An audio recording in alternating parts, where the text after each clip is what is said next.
আপনি কি জানেন ক্যালসিয়ামে সমৃদ্ধ খাবার মানেই আমিষ নয়, নিরামিষ খাবারেও থাকে এই উপকরণ। দুধ, দই ছাড়াও এই নিরামিষ খাবারে রয়েছে ক্যালসিয়ামের ভান্ডার। নিয়মিত খেলেই বাড়বে হাড়ের শক্তি। বয়স মাত্র 30-এ গণ্ডি পেরোলেই এখন হাড়ের সমস্যায় আক্রান্ত হচ্ছেন অনেকেই। মূলত মহিলাদের মধ্যে এই সমস্যার প্রকোপ বেশি। এরপর টেস্ট করলেই দেখা যাচ্ছে দেহের ক্যালসিয়ামের মাত্রা রয়েছে স্বাভাবিকের থেকেও অনেকটাই কম। ফলে হাড়ের ক্ষয় হচ্ছে দ্রুত গতিতে।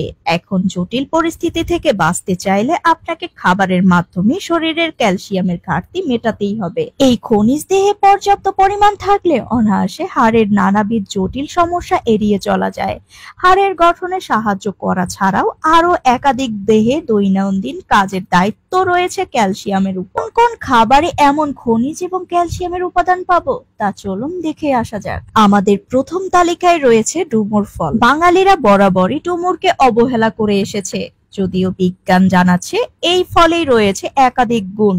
গবেষণা থেকে জানা যায় দুটি ডুমুরে রয়েছে প্রায় 27 মিলিগ্রাম ক্যালসিয়াম। তাই দেহে এই খনিজের ঘাটতি কমাতে চাইলে এই ফল আপনার প্রথম পছন্দ হতে পারে। মনে রাখবেন এই ফলেই রয়েছে অ্যান্টিঅক্সিডেন্ট। এরপর আছে সয়াবিন, আমাদের অনেকেরই প্রিয় খাবার। এটা এই খাবার খেতে যেমন সুস্বাদু, ঠিক তেমনি এতে রয়েছে পুষ্টির ভান্ডার। এই প্রাকৃতিক উপাদানে আছে প্রচুর পরিমাণে প্রোটিন। তবে সয়াবিনকে শুধু প্রোটিনের গণ্ডিতে বেঁধে রাখলেই হবে না, খাবারে অন্যান্য অনেক ভিটামিন ও খনিজ রয়েছে। এরপরের তালিকায় রয়েছে ব্রোকলি। গবেষণায় দেখা গিয়েছে 100 গ্রাম কাঁচা ব্রোকলি থেকে প্রায় 46 মিলিগ্রাম ক্যালসিয়াম রয়েছে। তাই সালাদে কাঁচা ব্রোকলি মিশিয়ে খেতে পারেন। ব্রোকলিতে রয়েছে অ্যান্টিঅক্সিডেন্ট, তাই সুগার, প্রেসার, কোলেস্টেরল সহ একাধিক রোগকে নিয়ন্ত্রণ করতে ব্রোকলির কোনো ঝুঁকি নেই। এরপরে রয়েছে কমলা লেবু। কমলা লেবু আমাদের প্রিয় ফল। এই ফলে রয়েছে ভিটামিন সি।